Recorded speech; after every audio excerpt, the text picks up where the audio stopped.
What's up, guys? Currently live right now from Dulac area.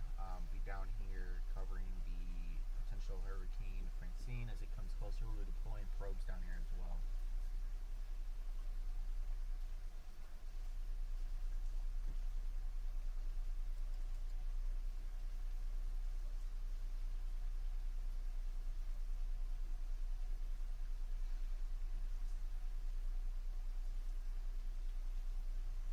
Hold on, guys. I'll be talking about a lot more stuff here in a second. Just sharing my screen right now.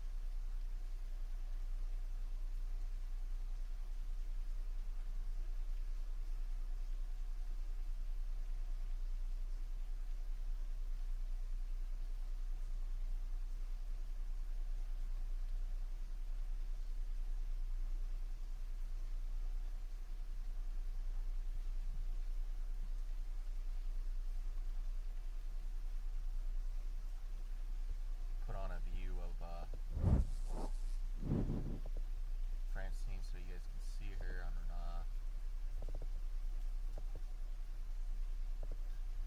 there you go. There she is.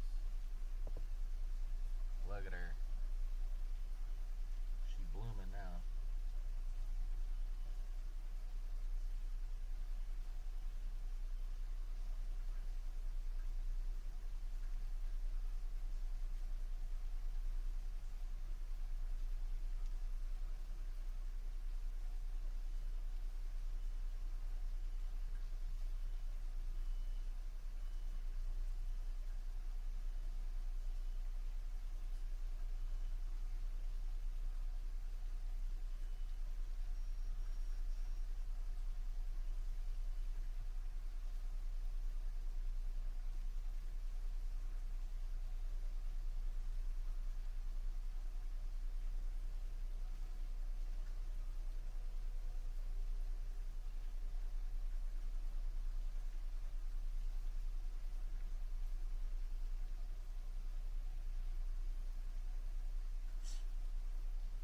Alright, guys.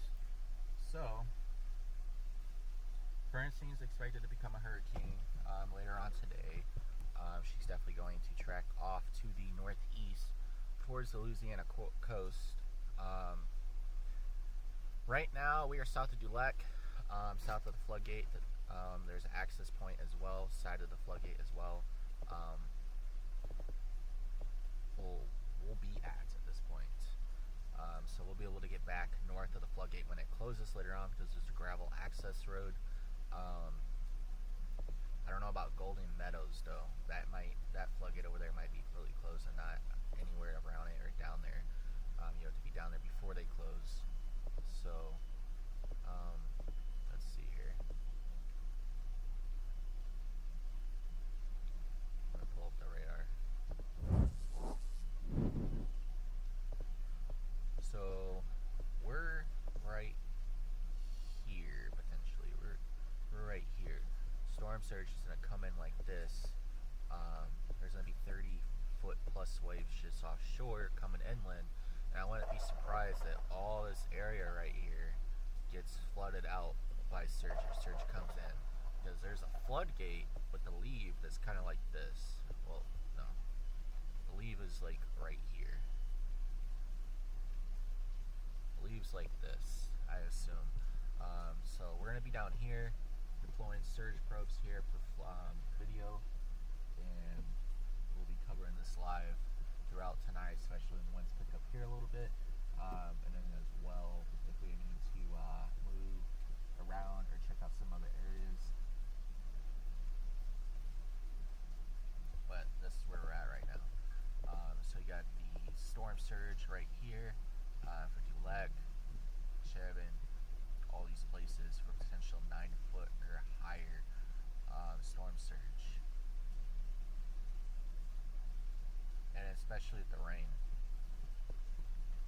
So that's the message right here of the storm surge for the area that I'm in.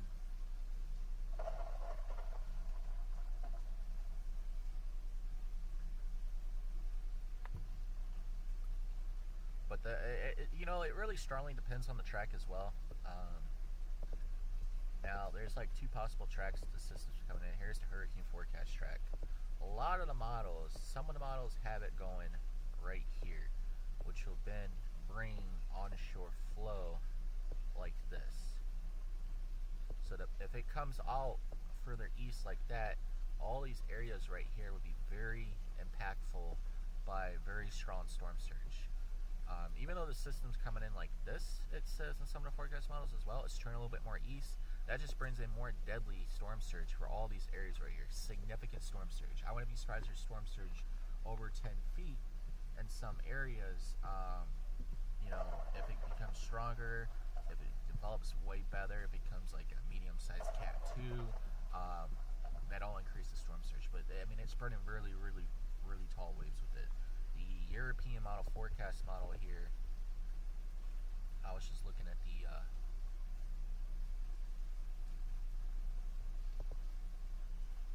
let's see here, wind speed, surface. I was just looking at the surface wind gusts here based on some of the forecast models. So you can see the winds are coming in like this. You got some southeasterly, some southerly winds. That's going to be very impactful on storm surge here. Let's zoom in here so you guys can see this. That's going to be very impactful here on storm surge. Oops, on the screen for you guys. So that's going to be very impactful for storm surge, especially for the locations in that area I just circled here. Dulac, Morgan City, those areas right over there. Burns Point, those areas would be very impactful to storm surge. I don't know about Burns Point if the system's tracking a little bit more further east. That's still, conditional.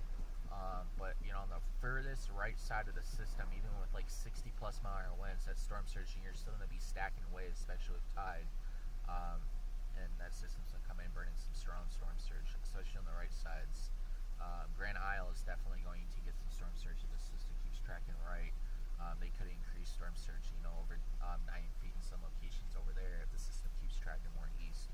That brings in more stronger storm surge off the east. But like I said, we are definitely going to be out here covering this throughout tonight into tomorrow morning, and then tomorrow afternoon, evening as it makes landfall as well. So this is a very significant system, to be honest, in my opinion, because it's not just all about the category or the size of the system. It's about the impacts, and it's going to be widespread regardless. 60 mile plus winds coming inland, and if the system slows down like Beryl, we would also be dealing with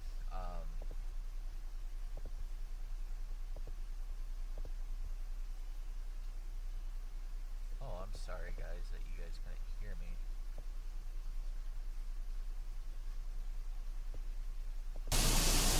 Let me fix that real quick.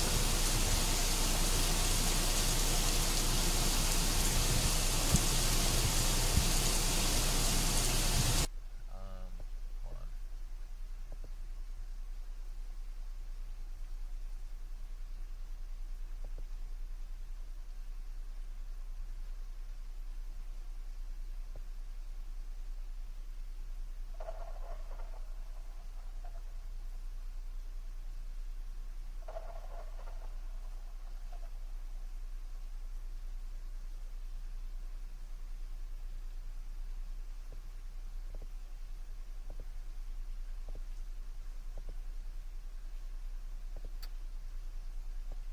It's not letting me add my sound right now because of the fact I started up the stream without connecting it afterwards, so you guys don't have to deal with hearing me through this. I appreciate it. Thank you, Leroy. You're also in Huma. If you need a pit stop, I appreciate it. Make sure to send me a message if I need anything. I'll holler. But make sure to share with your friends, because I will be streaming throughout the night. I'll be streaming through YouTube, Twitter, and Facebook, especially letting you guys know when conditions are getting worse. So let's continue looking over some of the forecast models. So this is the HAFS model. This is the 12Z run, not the 18Z run. This is the 12Z run. I haven't looked at the 18Z hurricane ensemble means or models yet. I'm looking at the 12Z data. Here's the HMON run, showing very strong winds with the system coming in. And you can see it tracks further east, where right here, where we are going to get pounded with storm surge. The system's tracking further east, and that's what the models are showing right now. It tracks further east, and that means the storm surge over here, Golden Meadows, Grand Isle, our area right here near Dulac. You guys got to be really careful here because this system tracks east like this like the forecast models are showing, just like how this model's showing.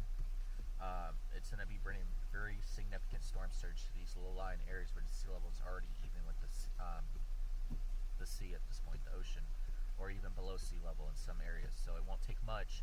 And then plus, when you're talking about 5 to 10 foot storm surge, it's not adding on the fact that there's going to be 30-foot waves on top of that, and on top of that, there's going to be a possible high tide. All that combined, I mean, you're looking at some very life-threatening storm surge coming into these areas. So, like I said, Dulac, Grand Isle, Golden Meadow, all those areas, especially if you don't have experience, if you're out here chasing this, just please be careful.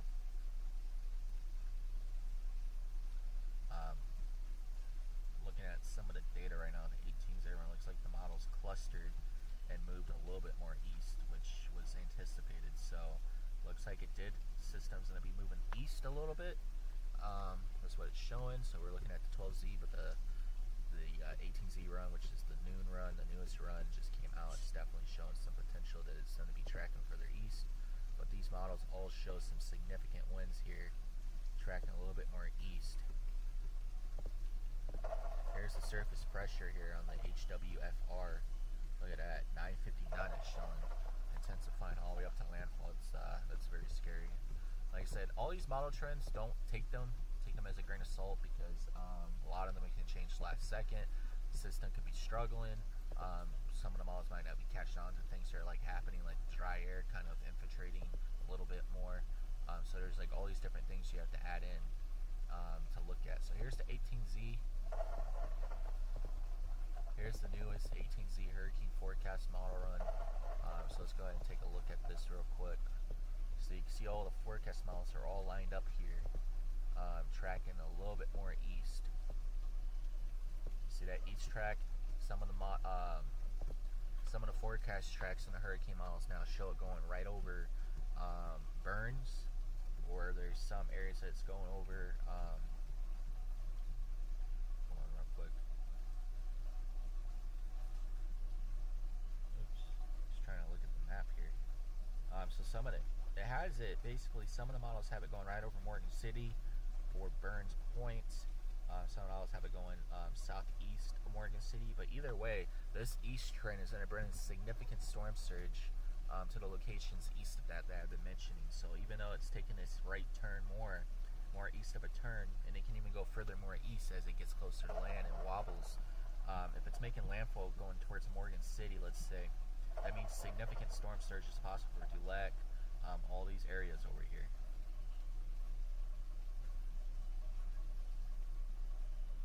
Very important to pay attention to this, guys. Very important. I mean, storm surge will definitely come up very fast in some areas.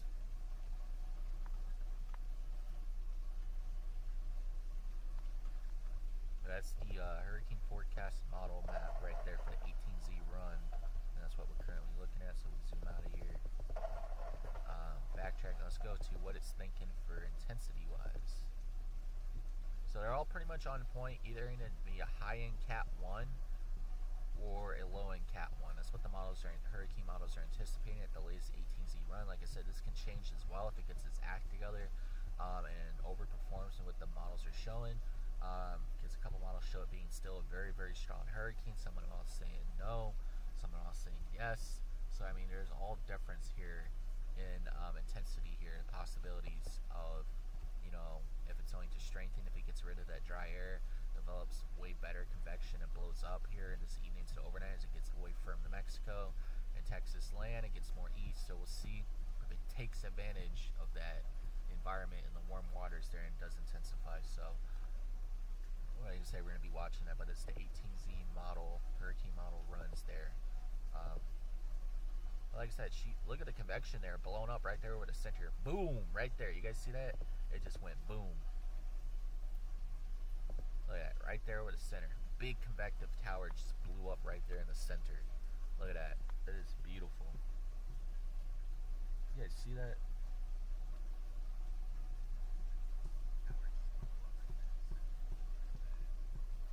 That's beautiful right there. Let's go ahead and take a look. Yep, there it is, right there on the center. Look at that. That guy just exploded right there over the center and just went pink. That is a really hot tower right there. 90 Celsius right there. So it's a very hot and cool tower right there going up right there over the center. Look at that. That guy just exploded right there. Boom.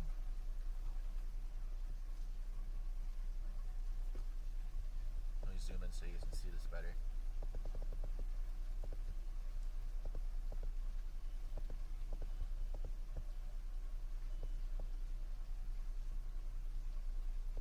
That guy just went boom right there. Look at that. That's nice.